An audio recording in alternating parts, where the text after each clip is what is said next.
Chapitre 19. La scène pascale. C'est le commencement de la souffrance du jeudi saint. Les apôtres, ils sont 10, s'occupent activement de préparer le cénacle.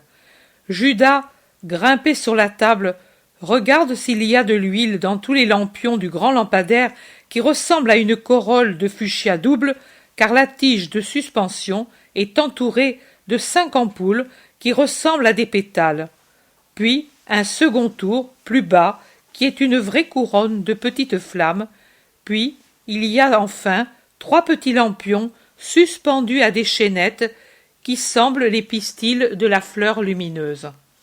Puis il saute par terre et aide André à disposer avec art la vaisselle sur la table sur laquelle on a étendu une nappe très fine. J'entends André qui dit « Quel lin splendide !» Et l'Iscariote « Un des meilleurs de Lazare.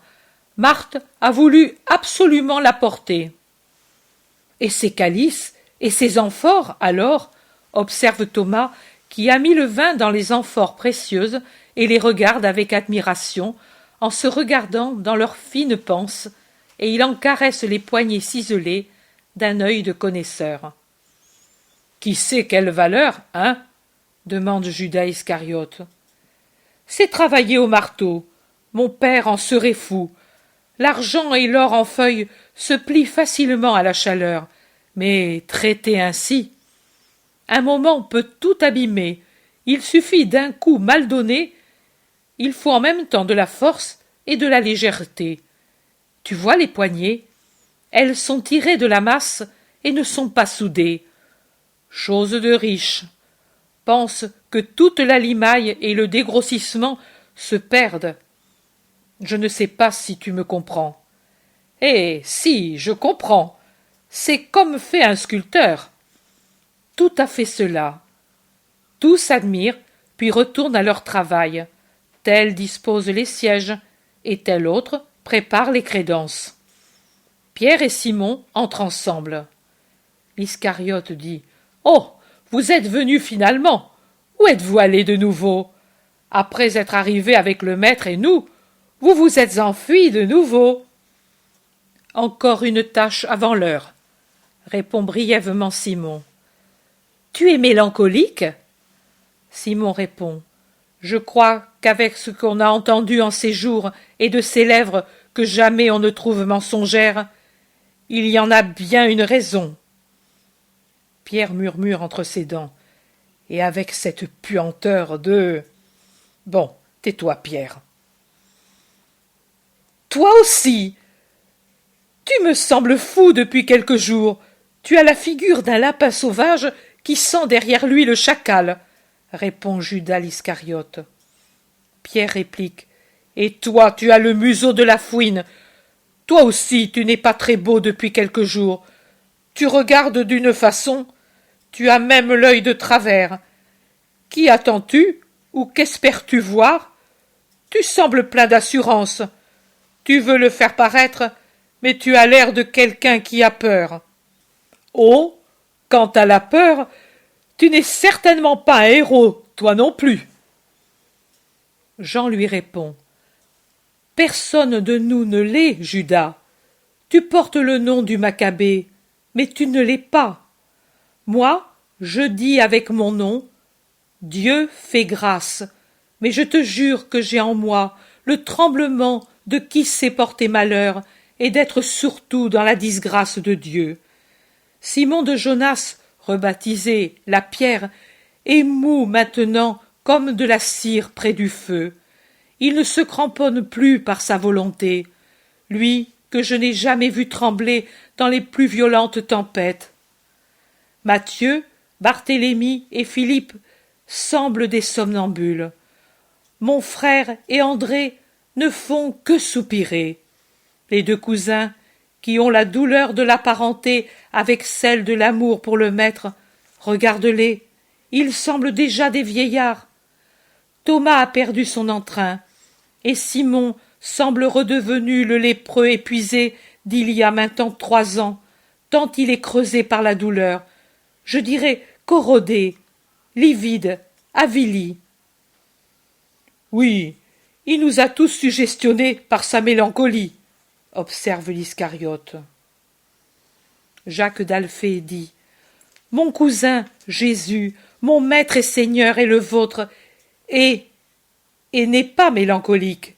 Si tu veux dire par ce nom qu'il est triste à cause de la douleur excessive que tout Israël est en train de lui donner, et que nous voyons, et l'autre douleur cachée que lui seul voit, je te dis, tu as raison. Mais si tu uses de ce terme pour dire qu'il est fou, je te l'interdis. Et n'est-ce pas de la folie qu'une idée fixe de mélancolie? J'ai fait aussi des études profanes, et je sais. Il a trop donné de lui-même. Maintenant, il a l'esprit épuisé. Ce qui signifie de la démence, n'est-ce pas? Demande l'autre cousin Jude, apparemment calme. Tout à fait cela. Il avait bien vu ton père, juste de sainte mémoire, à qui tu ressembles pour la justice et la sagesse. Jésus, triste destin d'une illustre maison trop vieille et frappée de sénilité psychique, a toujours eu une tendance à cette maladie, d'abord douce, puis toujours de plus en plus agressive. Tu as vu comme il a attaqué pharisiens et scribes, sadducéens et hérodiens. Il s'est rendu la vie impossible comme un chemin couvert d'éclats de quartz. Et c'est lui qui les a semés. Nous l'aimions tant que l'amour nous l'a caché. Mais ceux qui l'ont aimé sans l'idolâtrer, ton père, ton frère Joseph et Simon au début, ont vu juste. Nous devions ouvrir les yeux en les écoutant. Au contraire, nous avons été tous séduits par sa douce fascination de malade. Et maintenant, hélas! Jude Thaddée, qui, aussi grand que l'Iscariote, est justement en face de lui et paraît l'écouter paisiblement, a un déclic violent, et d'un puissant revers de main, il couche Judas sur un des sièges, et avec une colère contenue, sans éclat de voix, se penchant, siffle sur son visage de lâche, et Judas ne réagit pas, craignant peut-être que le Thaddée soit au courant de son crime. Voilà pour la démence, reptile, et c'est seulement parce que lui est à côté et que c'est le soir de Pâques que je ne t'étrangle pas. Mais réfléchis bien. S'il lui arrive du mal et qu'il n'est plus là pour arrêter ma force, personne ne te sauve. C'est comme si déjà tu avais la corde au cou, et ce seront ces mains honnêtes et fortes d'artisans galiléens et de descendants du frondeur de Goliath qui feront ton affaire. Lève-toi, mollasson libertin, et surveille ta conduite. Judas se lève, livide, sans la moindre réaction. Et ce qui me surprend, personne ne réagit au nouveau geste du Thaddée. Au contraire, il est clair que tous approuvent. L'ambiance est à peine redevenue tranquille que Jésus entre. Il se présente au seuil de la petite porte par laquelle sa grande taille passe difficilement, met le pied sur le petit palier et, avec son sourire doux et triste, dit en ouvrant les bras: « La paix soit avec vous. » Sa voix est lasse, comme celle de quelqu'un qui souffre physiquement et moralement. Il descend, caresse la tête blonde de Jean qui est accouru près de lui. Comme s'il ignorait tout, il sourit à son cousin Jude et il dit à l'autre cousin: « Ta mère te prie d'être doux avec Joseph. Tout à l'heure, il a demandé aux femmes de mes nouvelles et des tiennes. Je regrette de ne l'avoir pas salué. Tu le feras demain. » Demain. Mais j'aurai toujours le temps de le voir. Oh, Pierre, nous allons rester finalement un peu ensemble. Depuis hier, tu sembles pour moi un feu follet. Je te vois, puis je ne te vois plus. Aujourd'hui, je puis presque dire que je t'ai perdu. Toi aussi, Simon. Le zélote dit avec sérieux: « Nos cheveux plutôt blancs que noirs peuvent assurer que nous ne nous sommes pas absentés par désir de la chair. L'Iscariote offensif dit « Bien que, à tout âge, on peut avoir cette faim, les vieux, pire que les jeunes. » Simon le regarde et il va répliquer. Mais Jésus le regarde aussi et dit « Tu as mal aux dents? Tu as la joue droite enflée et rouge. »« Oui, j'ai mal, mais ce n'est pas la peine de s'en occuper. » Les autres ne disent rien, et l'affaire se termine ainsi. Jésus demande « Avez-vous fait tout ce qu'il fallait faire, toi Matthieu, et toi André, et toi Judas, as-tu pensé à l'offrande au temple ?» Les deux premiers, aussi bien que l'Iscariote, disent « Tout est fait de ce que tu avais dit de faire pour aujourd'hui. Sois tranquille. » Jean dit en souriant et rêvant « Moi, j'ai apporté les primeurs de Lazare à Jade de Chouza pour les enfants. Ils m'ont dit « Elles étaient meilleures ces pommes. Elles avaient la saveur de la faim, celles-là. » Et c'était tes pommes. Jésus aussi sourit à un souvenir. Thomas dit « J'ai vu Nicodème et Joseph. »« Tu les as vus? Tu as parlé avec eux ?» demande l'Iscariote avec un intérêt exagéré. « Oui. Qu'y a-t-il d'étrange? Joseph est un bon client de mon père. »« Tu ne l'avais pas dit avant. C'est pour cela que j'ai été étonné. » Judas essaie de remédier à l'impression qu'il avait donnée d'abord de son inquiétude pour la rencontre de Joseph et de Nicodème avec Thomas. Barthélemy dit « Il me semble étrange qu'ils ne soient pas venus ici pour te vénérer. Ni eux, ni Chouza, ni Manahan, aucun des... » Mais Judas l'Iscariote, avec un faux rire, interrompt Barthélemy et il dit « Le crocodile se terre quand il le faut. » Simon, agressif, demande, comme il n'a jamais été. « Que veux-tu dire? Qu'insinues-tu » ? Paix, mais qu'avez-vous? C'est la soirée pascale. Jamais nous n'avons eu un si digne apparat pour consommer l'agneau. Consommons donc la scène dans un esprit de paix. Je vois que je vous ai beaucoup troublé par mes instructions de ces derniers soirs, mais vous voyez, j'ai fini. Maintenant, je ne vous troublerai plus. Tout n'est pas dit de ce qui se rapporte à moi. Seulement l'essentiel. Le reste, vous le comprendrez par la suite. Il vous sera dit, oui, il viendra, celui qui vous le dira. Jean, va avec Judas et un autre prendre les coupes pour la purification. Et puis, asseyons-nous à table. Jésus est d'une douceur déchirante. Jean avec André, Jude Thaddée avec Jacques apportent la vaste coupe, y versent l'eau et offrent l'essuie-main à Jésus et à leurs compagnons qui font la même chose avec eux. La coupe, qui est un bassin de métal, est mise dans un coin.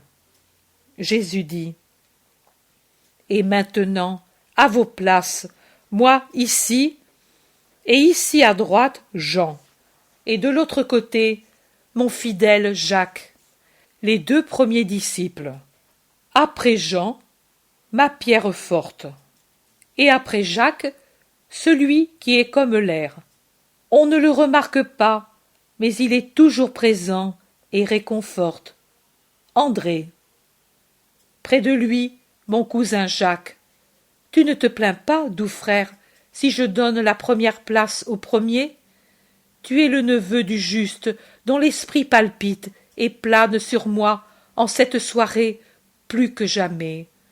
Et la paix, père de ma faiblesse enfantine, chêne à l'ombre duquel se restaurèrent la mère et le fils. Et la paix. Après Pierre, Simon. Simon, viens ici un moment. Je veux fixer ton visage loyal. Après, je ne te verrai plus que mal, car les autres me couvriront ta figure honnête. Merci, Simon, de tout. et il l'embrasse. Simon, quand il le laisse, va à sa place, portant ses mains à son visage en marquant son affliction. En face de Simon, Montmartre Tolmaï, deux honnêtetés et deux sagesses qui se reflètent. Ils sont bien ensemble, et tout près, toi, Jude mon frère. Ainsi, je te vois, et il me semble être à Nazareth, quand quelque fête nous réunissait tous à une table. Et aussi à Cana, tu te souviens? Nous étions ensemble. Une fête de noces. Le premier miracle, l'eau changée en vin.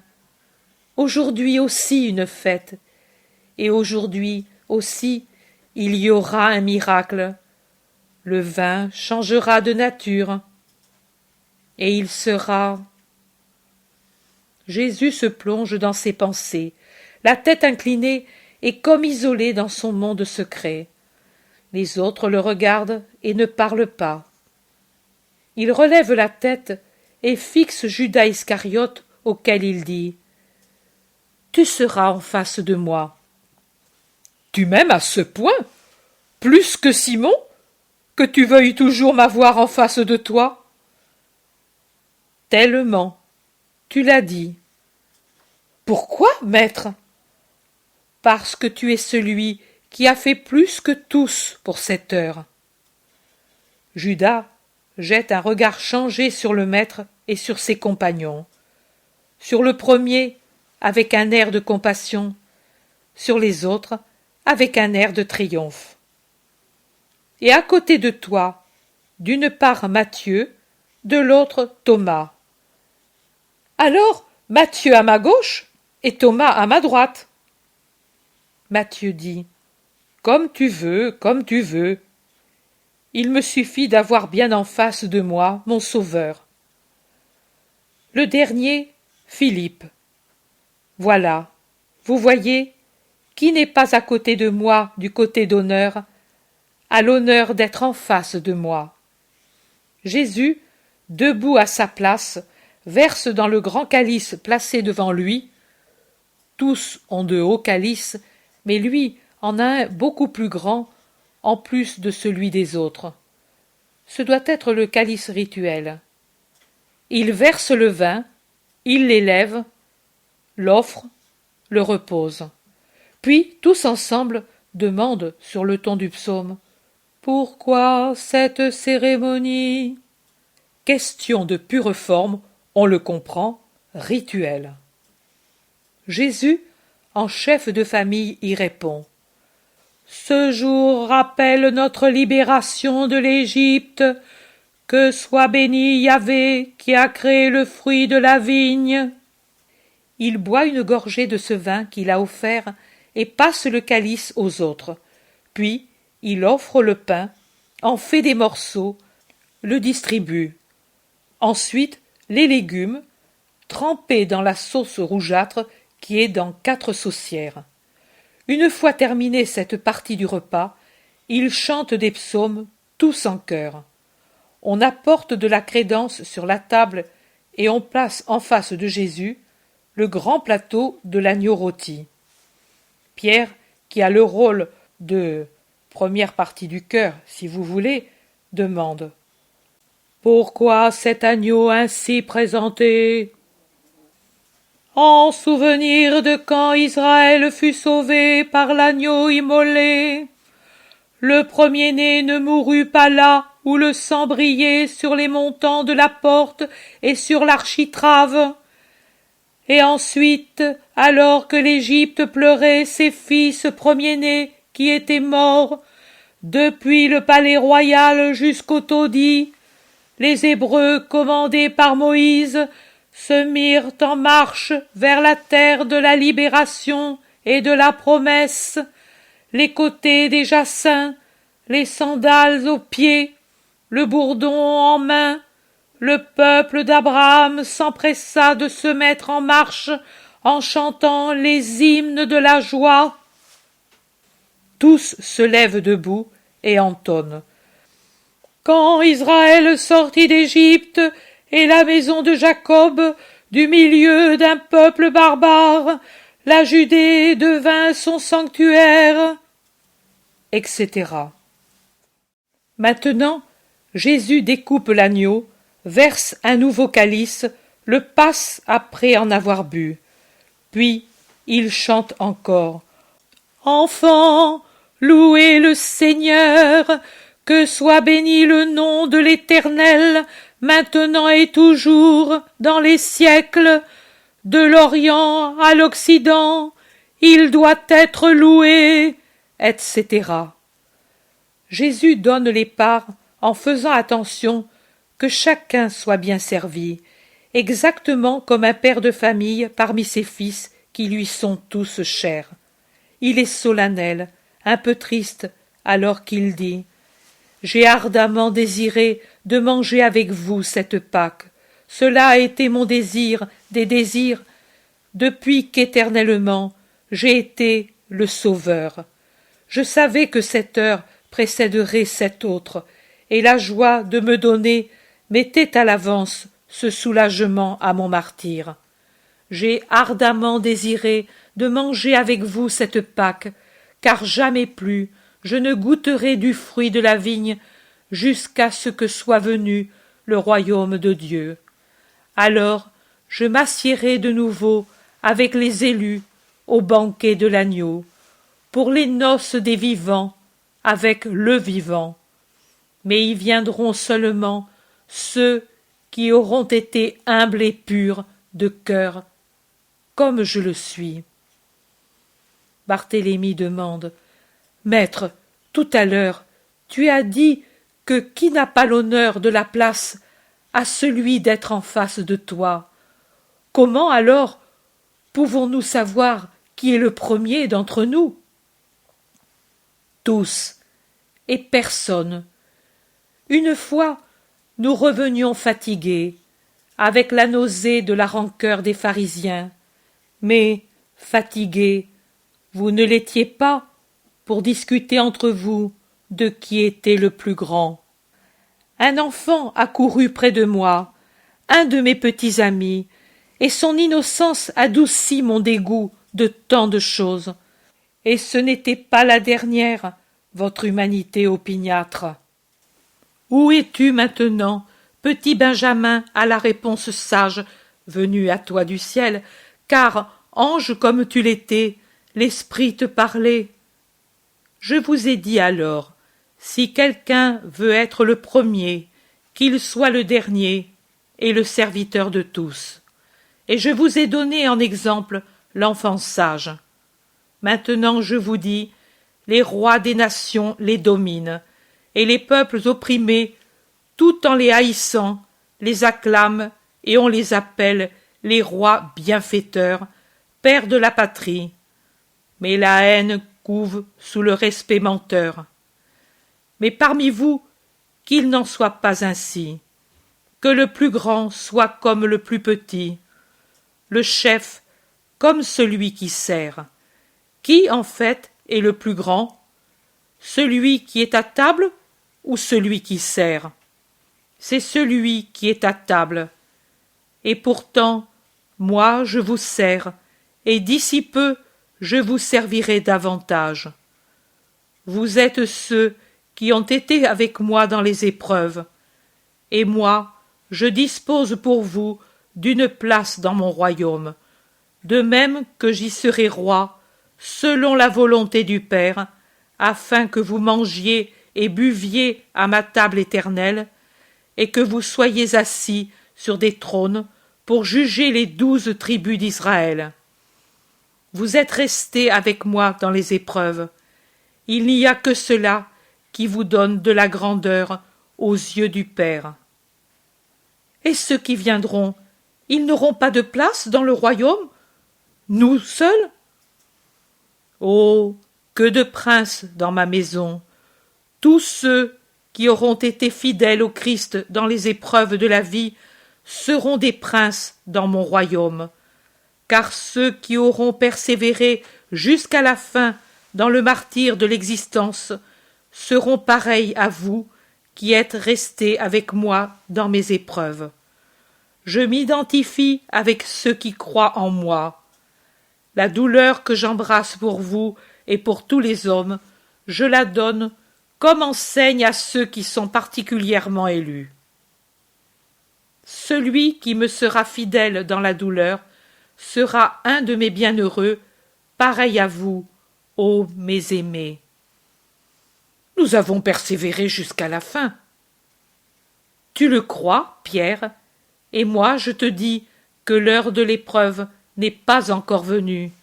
Simon, Simon de Jonas, voilà que Satan a demandé de vous vanner comme le grain.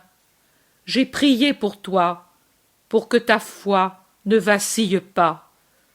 Toi, quand tu te seras repenti, confirme tes frères. Je sais que je suis un pécheur, mais je serai fidèle à toi jusqu'à la mort. Je n'ai pas ce péché, je ne l'aurai jamais. Ne sois pas orgueilleux, mon Pierre.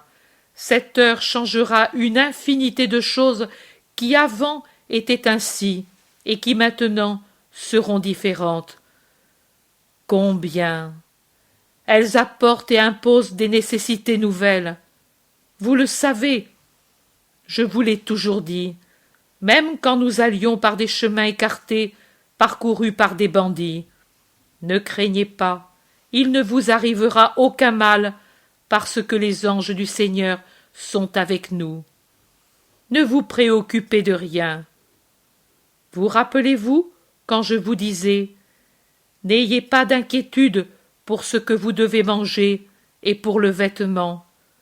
Le Père sait de quoi nous avons besoin. » Je vous disais aussi « L'homme est beaucoup plus qu'un passereau, et que la fleur qui aujourd'hui est de l'herbe et demain est du foin. » Et pourtant, le Père a soin aussi de la fleur et du petit oiseau.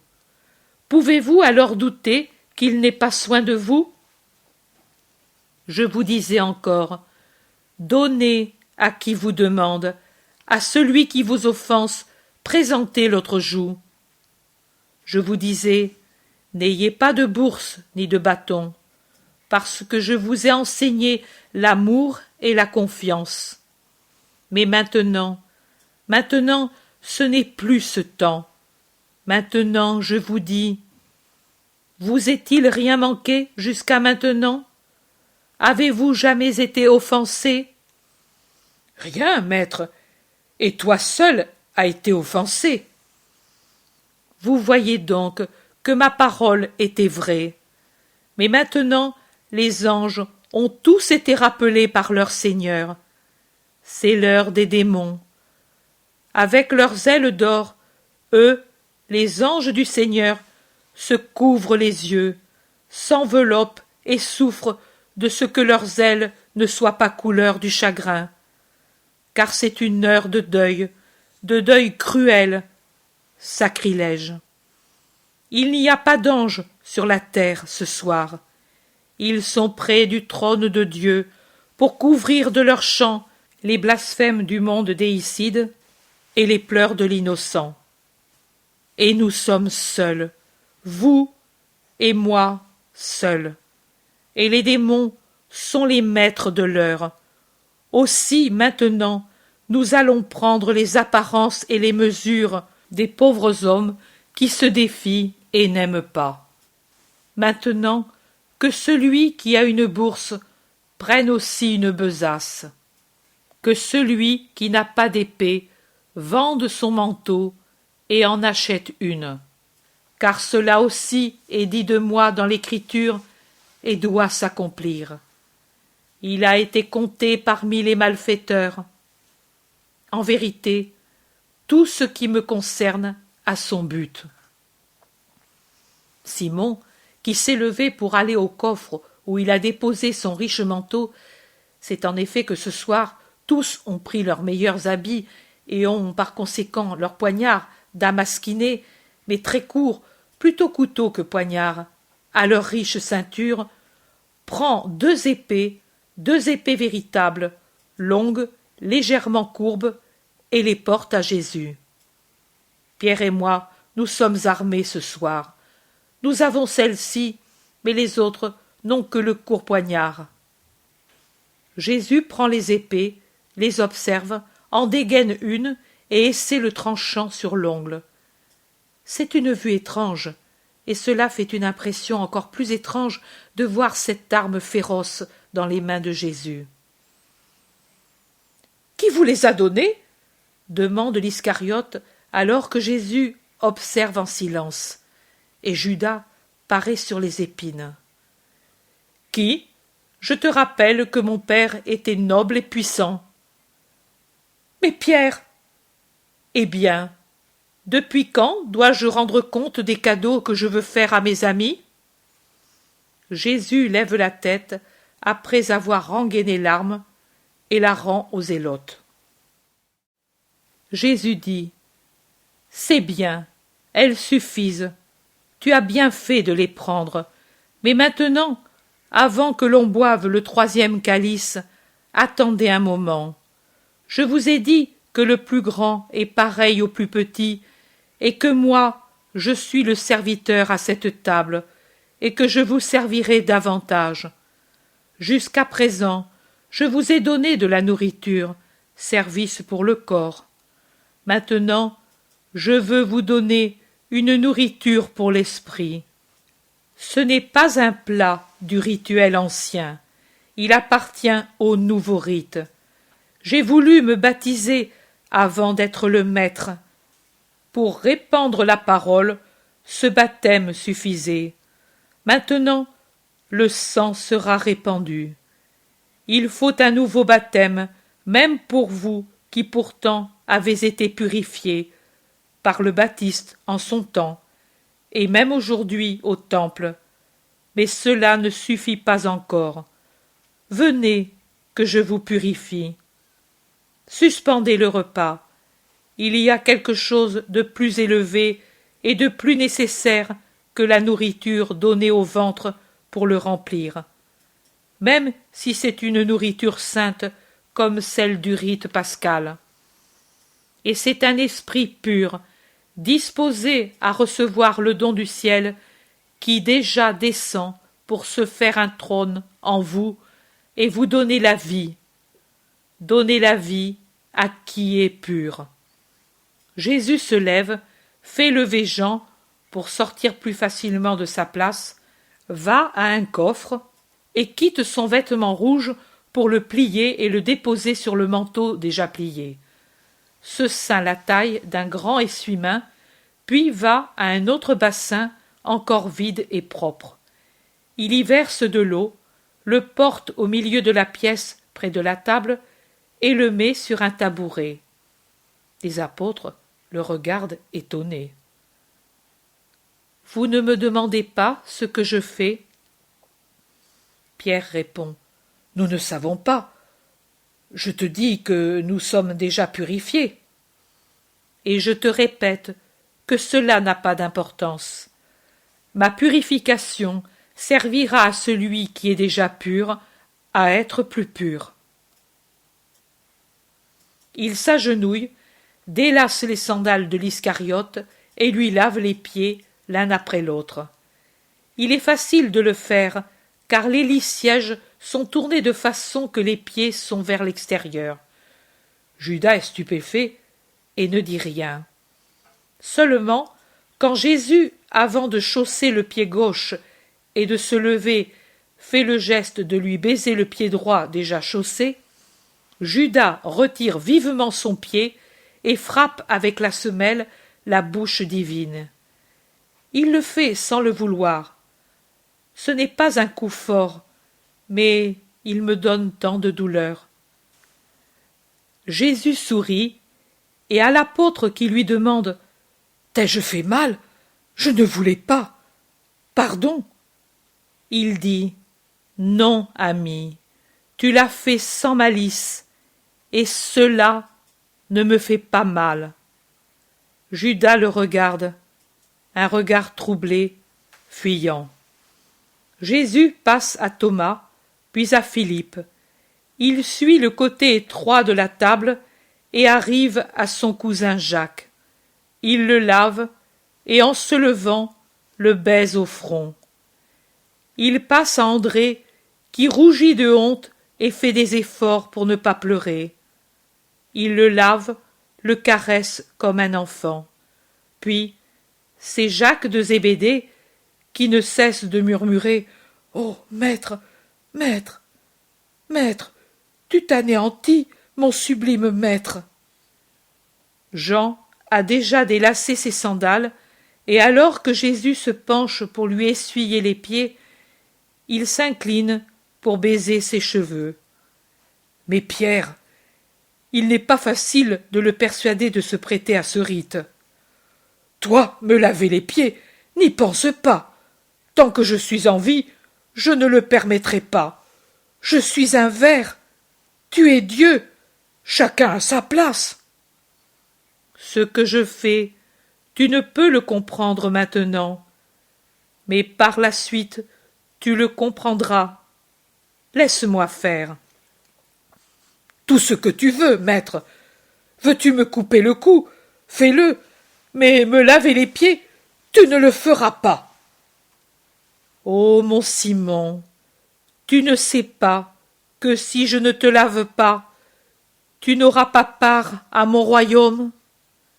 Simon, Simon, tu as besoin de cette eau pour ton âme et pour le temps de chemin que tu dois faire. Tu ne veux pas venir avec moi? Si je ne te lave pas, tu ne viens pas dans mon royaume. Ô mon Seigneur béni, mais alors, lave-moi tout entier, pieds, mains et tête. Celui qui, comme vous, a pris un bain, n'a besoin que de se laver les pieds, puisqu'il est entièrement pur. Les pieds. L'homme avec ses pieds va dans les ordures.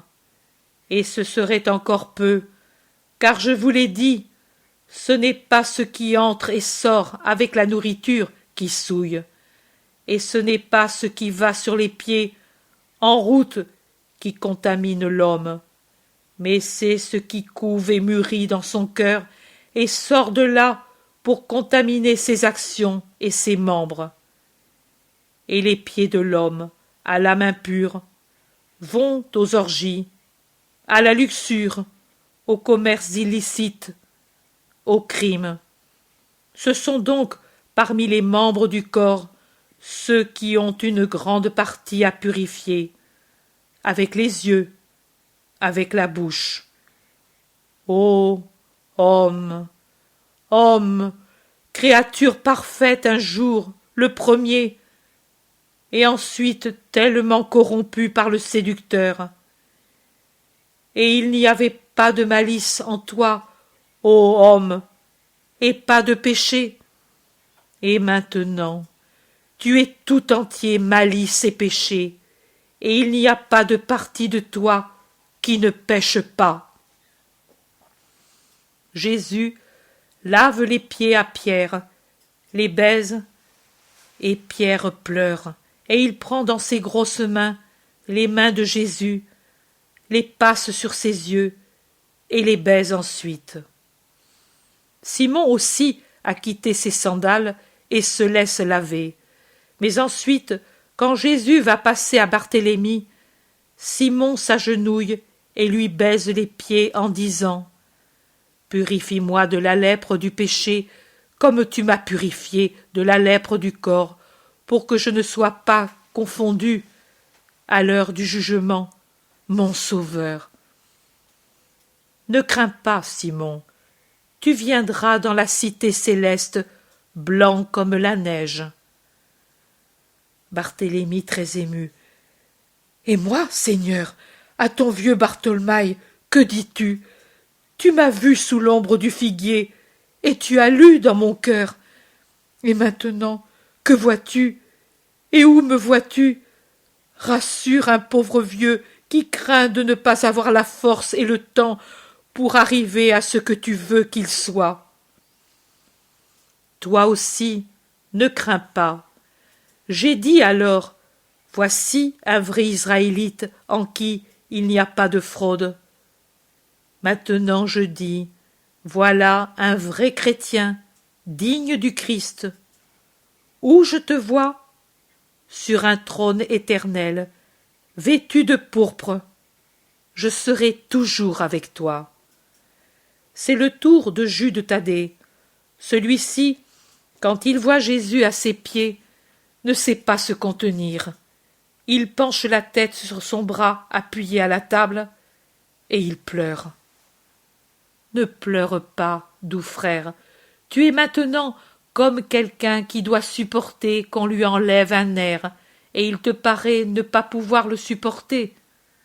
Mais ce sera une brève douleur, puis, oh, tu seras heureux, parce que tu m'aimes.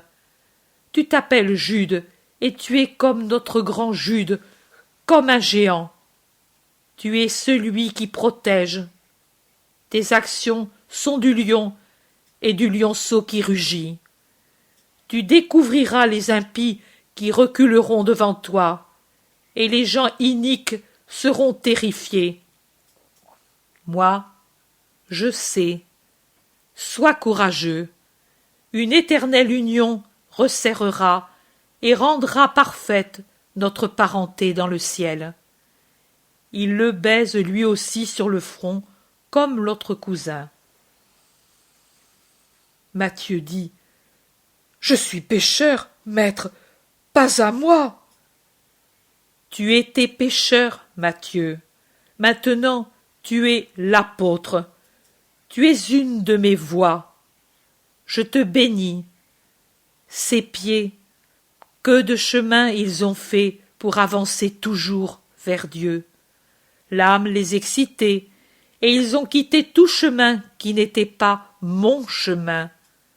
Avance. Sais-tu où finit le sentier?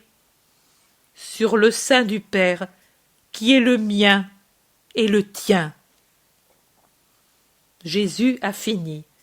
Il enlève la serviette, se lave les mains dans de l'eau propre, reprend son vêtement, retourne à sa place et dit alors qu'il s'assied à sa place. Maintenant, vous êtes purs, mais pas tous. Seulement ceux qui ont eu la volonté de l'être. Il fixe Judas de Kériote, qui fait semblant de ne pas entendre, occupé à expliquer à son compagnon Matthieu comment son père se décida à l'envoyer à Jérusalem. Conversation inutile, dont le seul but est de donner une contenance à Judas, qui, malgré son audace, doit se sentir mal à l'aise. Jésus, pour la 3e fois, verse du vin dans le calice commun. Il boit, fait boire, puis il entonne, et les autres font un chœur. J'aime parce que le Seigneur écoute la voix de ma prière, parce qu'il tend son oreille vers moi. Je l'invoquerai toute ma vie. J'étais entouré des douleurs de mort, etc. Un moment d'arrêt, puis il recommence à chanter. J'ai eu foi, c'est pour cela que j'ai parlé, mais j'ai été fortement humilié, et je disais dans mon trouble, tout homme est menteur.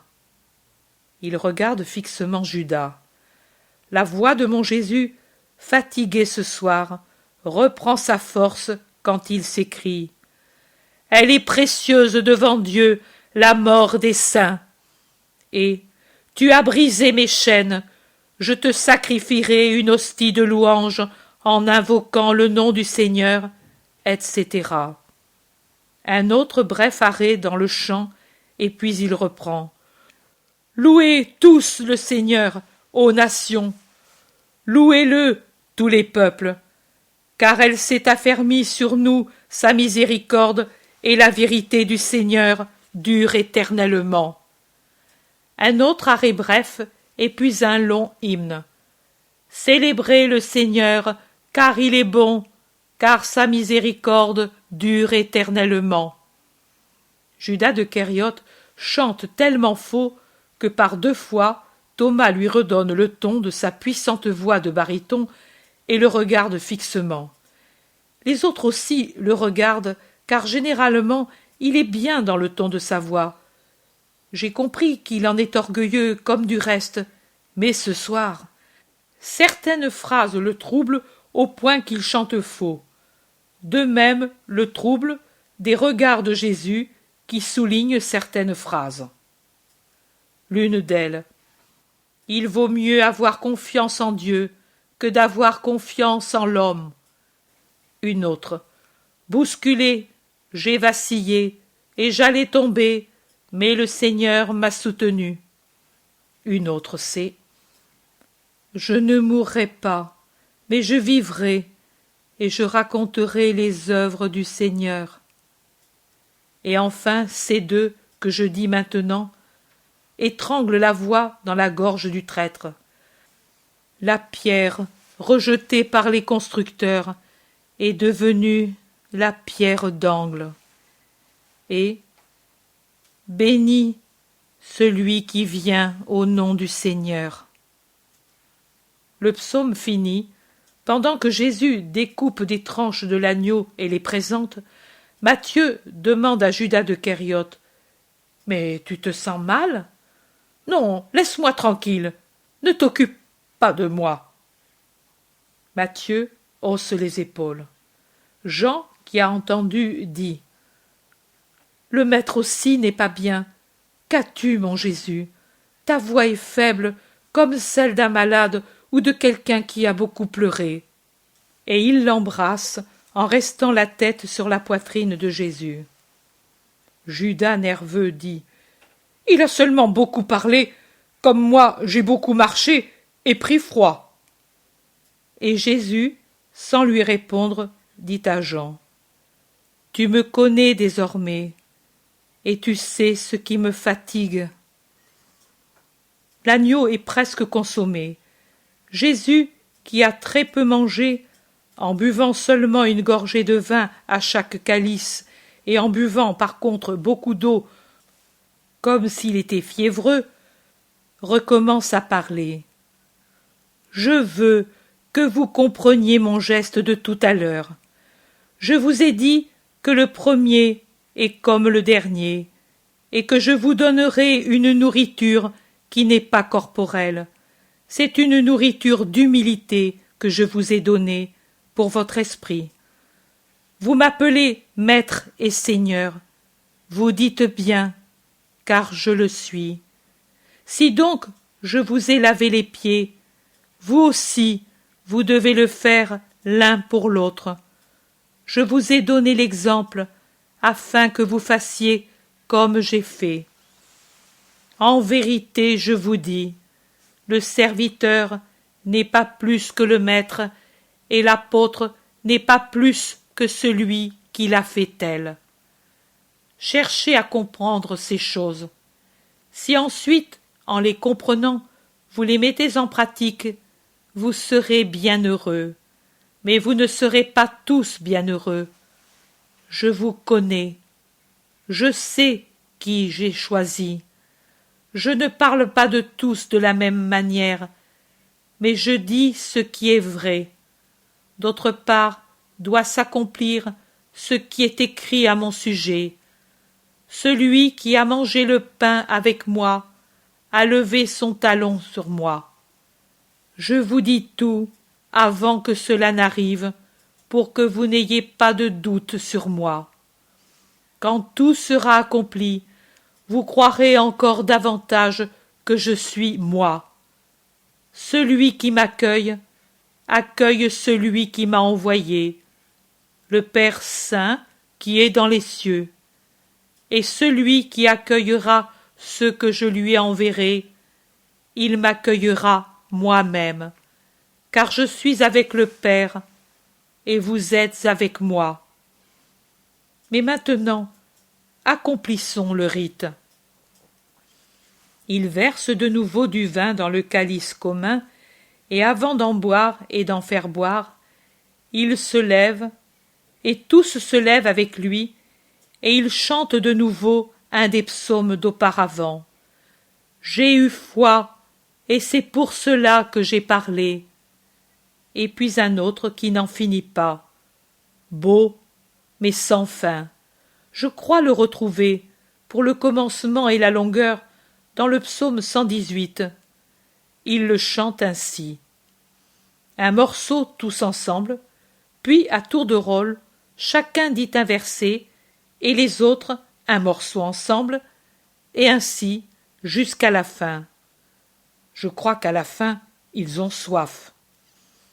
Jésus s'assied, il ne s'allonge pas.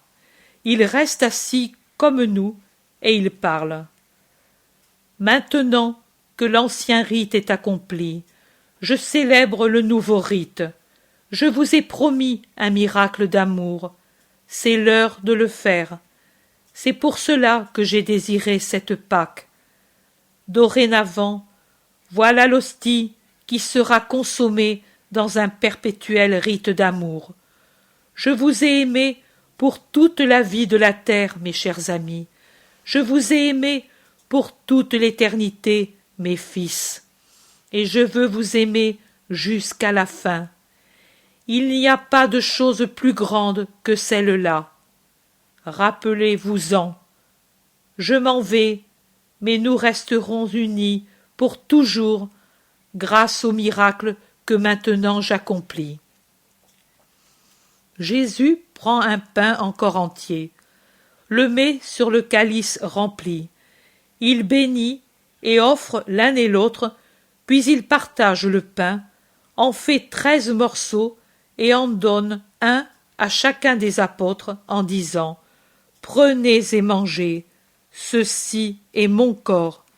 Faites ceci en mémoire de moi qui m'en vais. » Il donne le calice et dit « Prenez et buvez, ceci est mon sang. Ceci est le calice du nouveau pacte dans le sang et par mon sang, qui sera répandu pour vous, pour la rémission de vos péchés et pour vous donner la vie. Faites ceci en mémoire de moi. » Jésus est très triste. Tout sourire, toute trace de lumière, de couleur l'ont abandonné. Il a déjà un visage d'agonie. Les apôtres le regardent angoissés. Jésus se lève en disant « Ne bougez pas, je reviens tout de suite. » Il prend le 13e morceau de pain, prend le calice et sort du cénacle. Jean murmure « Il va trouver sa mère !» Et Jude Thaddée soupire « Pauvre femme !» Pierre demande tout bas « Crois-tu qu'elle sache ?» Elle sait tout, elle a toujours tout su. Ils parlent tous à voix très basse, comme devant un mort. « Mais croyez-vous que vraiment ?» demande Thomas qui ne veut pas encore croire. Jacques de Zébédée répond « Et en doutes-tu ? C'est son heure. » Le zélote dit « Que Dieu nous donne la force d'être fidèles. »« Oh, moi !» va dire Pierre. Mais Jean, qui est aux aguets, dit « Chut, le voici. » Jésus rentre. Il a dans les mains le calice vide. Sur le fond, il y a à peine une trace de vin, et sous la lumière du lampadaire, elle semble vraiment du sang. Judas Iscariote, qui a devant lui le calice, le regarde comme fasciné, et puis il détourne son regard. Jésus l'observe, et il a un frisson que ressent Jean, appuyé comme il l'est sur sa poitrine. « Mais dis-le, tu trembles !» s'écrie-t-il. « Non, je ne tremble pas de fièvre, je vous ai tout dit, et je vous ai tout donné. Je ne pouvais vous donner davantage. C'est moi-même que je vous ai donné. » Il a son doux geste des mains qui, d'abord jointes, se séparent maintenant et s'écartent alors qu'il baisse la tête, comme pour dire « Excusez-moi si je ne puis davantage. » C'est ainsi. je vous ai tout dit, et je vous ai tout donné, et je répète, le nouveau rite est accompli. Faites ceci en mémoire de moi. Je vous ai lavé les pieds pour vous apprendre à être humble et pur comme votre maître. Car je vous dis qu'en vérité, les disciples doivent être comme le maître. Souvenez-vous-en, souvenez-vous-en, même quand vous serez haut placé, souvenez-vous-en. Le disciple n'est pas plus que le maître. Comme je vous ai lavé, faites-le entre vous, c'est-à-dire aimez-vous comme des frères, en vous aidant l'un l'autre, en vous vénérant réciproquement, en étant un exemple l'un pour l'autre. Et soyez purs, pour être dignes de manger le pain vivant descendu du ciel, et pour avoir en vous et par lui la force d'être mes disciples dans un monde ennemi qui vous haïra à cause de mon nom. Mais l'un de vous n'est pas pur, l'un de vous me trahira. De cela, mon esprit est fortement troublé. La main de celui qui me trahit est avec moi sur cette table, et ni mon amour, ni mon corps, ni mon sang, ni ma parole ne le rappellent ni ne le font repentir. Je lui pardonnerai en allant à la mort pour lui aussi. Les disciples se regardent terrifiés. Ils se scrutent, se suspectant l'un l'autre. Pierre fixe l'Iscariote dans un réveil de tous ses doutes. Jude Thaddée se lève brusquement pour regarder à son tour l'Iscariote au-dessus de Matthieu. Mais l'Iscariote a tant d'assurance. À son tour, il regarde fixement Matthieu comme s'il le suspectait. Puis, il fixe Jésus et sourit en demandant « Serait-ce moi, celui-là » Il paraît le plus sûr de sa propre honnêteté et il parle ainsi pour ne pas laisser tomber la conversation. Jésus répète son geste en disant « Tu le dis, Judas de Simon, ce n'est pas moi, c'est toi qui le dis. Je ne t'ai pas nommé. Pourquoi t'accuses-tu? Interroge ton admoniteur intérieur, ta conscience d'homme, la conscience que le Dieu Père t'a donnée pour te conduire en homme, et rends-toi compte si elle t'accuse. Tu le sauras avant tous. Mais si elle te rassure, pourquoi dis-tu une parole et penses-tu à une chose dont il est anathème même d'en parler ou d'y penser par plaisanterie? Jésus parle avec calme. Il semble qu'il soutienne la thèse proposée comme peut le faire un savant à sa classe. L'émoi est grand, mais le calme de Jésus l'apaise. Cependant, Pierre, qui soupçonne le plus Judas, peut-être le Thaddée aussi, mais il le paraît moins, désarmé comme il l'est par la désinvolture de l'Iscariote, tire Jean par la manche.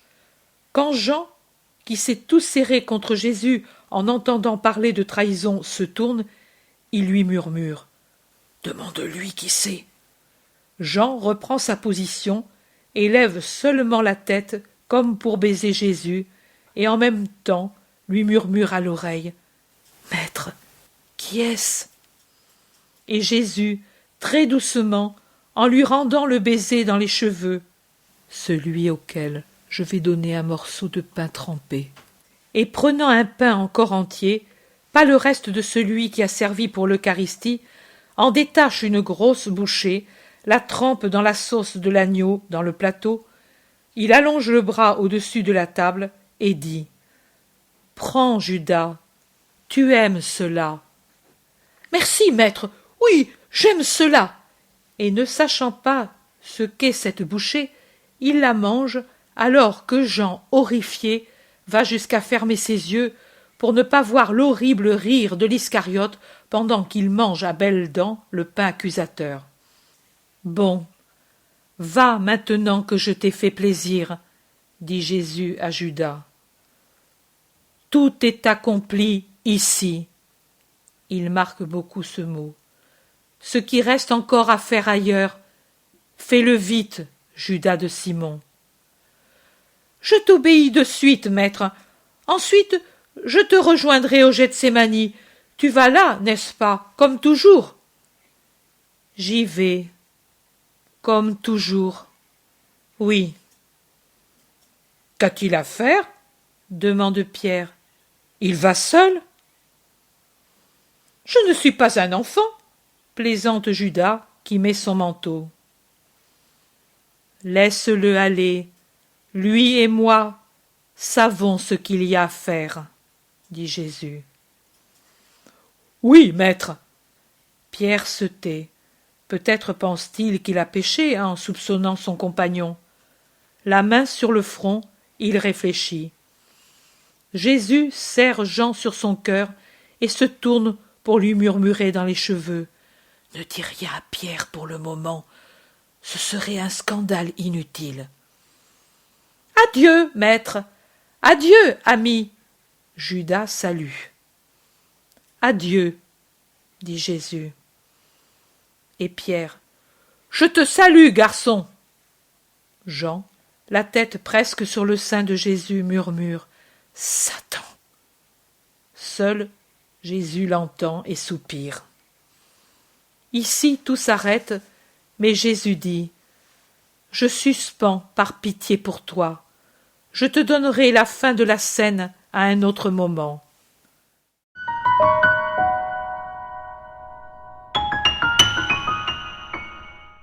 L'intérêt pour les écrits de Maria Valtorta ne cesse de grandir. Et les fruits récoltés, vocation, conversion, sont immenses. Visionnaire de la vie du Christ, de la conception de Marie jusqu'au début de l'Église, sa description des personnages, de leur psychologie, la précision des lieux où ils évoluent, des coutumes et mœurs de l'époque, est proprement sidérante et à ce jour inégalée.